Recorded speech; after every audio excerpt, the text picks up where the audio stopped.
최영민 교수님 발전을 보시면 상당히 많은 분량이 적혀져 있습니다. 하신 말씀도 많이 있을 텐데 시간을 제한하면서 하라고 말씀드립니다. 최영민 교수님의 발제에 대해서 이 프로그램 그대로 전국대학의 한상희 교수님의 토론을 듣도록 하겠습니다. 네, 반갑습니다. 장수기보다 선생입니다. 우리 좀 갔다가 집에 갔다고 시간이 없어가지고. 지금 벌써 시간 안 됐어요? 사실 저도 발제자와 마찬가지로 이 제목을 듣고 이거야 그랬거든요. 사실 오늘 주제 다른 주제를 보고 나서 프로그램 보고 나서 섭섭했던 게 다른 주제가 더 재밌는데 이 주제는 아무리 이야기해봐야 안 고쳐집니다. 그러니까 그냥 혼자서 그냥 넘어가는 그런 건데요. 하여튼 한 4가지 정도만 우선 말씀드리고 싶은데요. 국회의원 특권이라고 이야기를 합니다. 200개니 50개니 그렇게 이야기를 하는데요. 사실 그 특권의 기본적인 틀은 뭐냐면은 우리나라는 국회의원의 역량을 시스템에 의해서 뒷받침하는 것이 아니라 개인적인 역량, 개인적인 선의에 의존하는 그런 경향들이 있습니다. 사실 발제자들 언급했지만 입법 활동비나 특별 활동비 같은 것들은 그것은 국회의원 개인이 사용하는 비용이 아니라 국회의원을 중심으로 이루어지는 입법 시스템이 소요해야 되는 비용에 포함되어야 되는 것이거든요.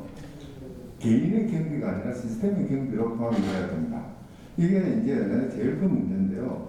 이제 그런 것들을 그렇게 제대로 마련할 생각은 하지 않고 그냥 국회의원은 개인적인 역량에 모든 걸 맡기면서 제가 알기로 국회의원은 기본적인 대우가 차관급으로 알고 있습니다. 이제 그런 식으로 하다 보니까 그 특권 또는 혜택이 너무 많다 이런 비판도 나오긴 합니다만은 하여튼 그런 점에서 몇 가지 말씀드리고요. 우선 발제자가 주로 말씀하신 불체포 특권이라든지 민책 특권이라든지 사실 이 양가는 같은 거죠. 영국 같은 경우에는 의원 개인을 보호하기 위한 것이었고요. 프랑스에서는 대표성을 강화하기 위한 수단으로 보정이 됐고요. 미국에서는 대통령의 권력에 비견하는 의회 권력을 만들어내기 위해서 의회에 부여된 권력이었습니다. 우리나라에서는 이 세 가지의 입법 목적이죠. 그것이 아직도 여전히 타당하기 때문에 저는 건드리지 않는 것이 좋겠다 생각하는데요. 다만 불체포 특권 같은 경우에는 그 구조부터 바꿔야 됩니다.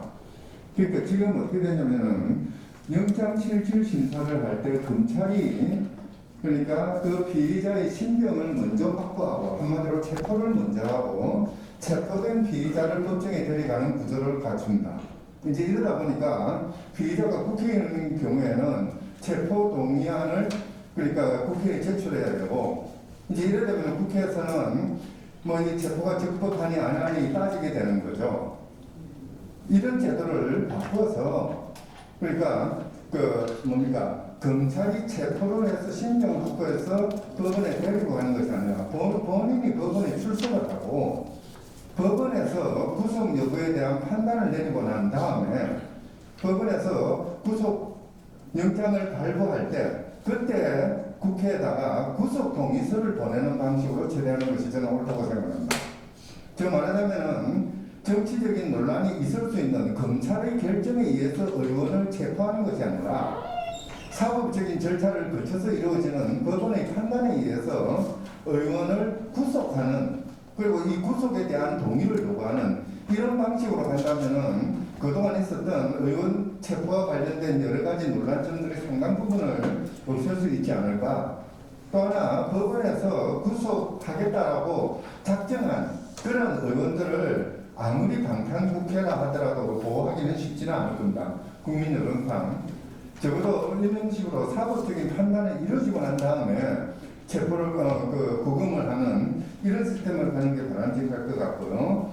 그리고 면책특권 같은 경우에는 사실 우리 헌법에서는 국회 외에서 책임을 지지 않는다고 했지 국회 내에서 책임 안 진다는 이야기는 하지 않았습니다. 문제는 국회 내에서 그 어떤 발언을 하더라도 그에 대해서 국회 내부적으로 책임을 묻는 그런 윤리 통제 시스템이 거의 작동하지 않았다는 게 문제죠. 지금 뭐 윤리위원회도 있고 윤리심사자문위원회도 있긴 합니다만은 이런 것들을 보다 좀 실질화하는 그런 장치들이 필요할 것 같습니다. 적어도 그 이제 외부에서 그러니까 국회의원의 발언, 국회의원의 발언에 대해서 윤리 심사를 요청할 때, 그랬을 때 최소한 그런 국회 윤리심사자문위원회 정도의 그 회의가 바로 이루어질 수 있도록 하는 이런 장치들이 필요하지 않을까 싶은 생각이 들거든요. 또 하나 국회의원의 특권이라고 이야기되는 부분 지금 가장 많은 그 문제점이 있는 것이 보좌관 제도입니다. 현재 9명으로 되어 있는데요. 발제자님께서는 7명으로 줄이자고 하는데 저는 뭐 1명 내지 2명이면 충분하다고 생각합니다. 아까도 말씀드렸습니다만은 현재 그 정치 영역, 행정 영역, 국가 자격 영역은 국회의원 개인의 역량으로 커버될 수 있는 게 아닙니다. 그리고 거기에 보좌관이 9명 아니라 10명이 붙더라도 그 업무들을 전문적으로 기술적으로 처리할 수 있는 그런 역량을 갖춘 보좌관들은 임명되지 않습니다. 그리고 그 정도 숫자 가지고는 그런 전문성을 확보할 수 없습니다. 아예 9명을 1명 내지 2명으로 줄여버리고 나머지를 입법조사처나 법제실 같은 그런 입법보좌기구에게 시스템에 맡김으로써 아까 이제 법제연구원에서도 오셨던데요. 법제연구원보다 서너 배는 큰 그런 조직을 만들어서 거기에서 체계적으로 조직적으로 입법 보좌를 하는 입법안을 만드는 그런 체제를 만들어야 될 겁니다. 사실 요즘 지금 시대 지금 화두 중에 하나가 시행령에 의한 통치 뭐 그런 비아냥도 나오긴 합니다만은 실제 우리 국회는 이상하게 뭐 전문 기술적인 것까지 국회가 어떻게 결정하느냐라는 말도 안 되는 저는 그렇게 표현하겠습니다. 그런 피해를 들면서 입법상의 직무의 상당 부분을 포기하고 있죠.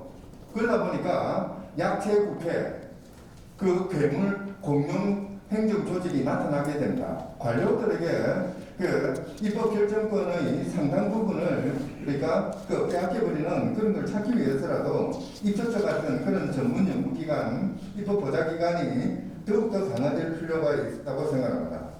또 하나, 조금 전에 안철수 의원님께서도 인사 말씀하시면서 한 이야기인데요.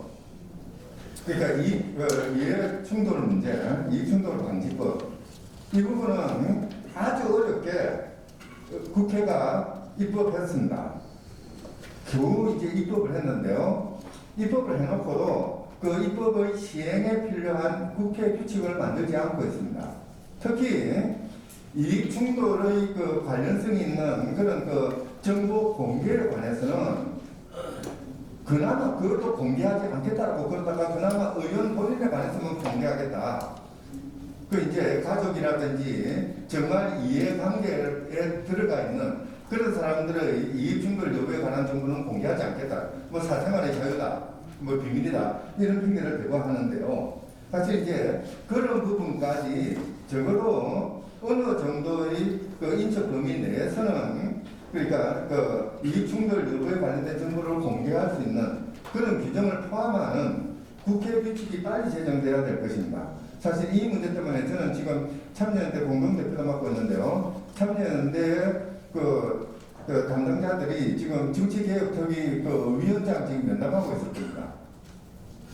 아무리 기다려도 국회 규칙을 만들지 않고 있다 보니까 이익충돌 방지법 같은 것은 제정 하나만한 그런 상황이 되거든요.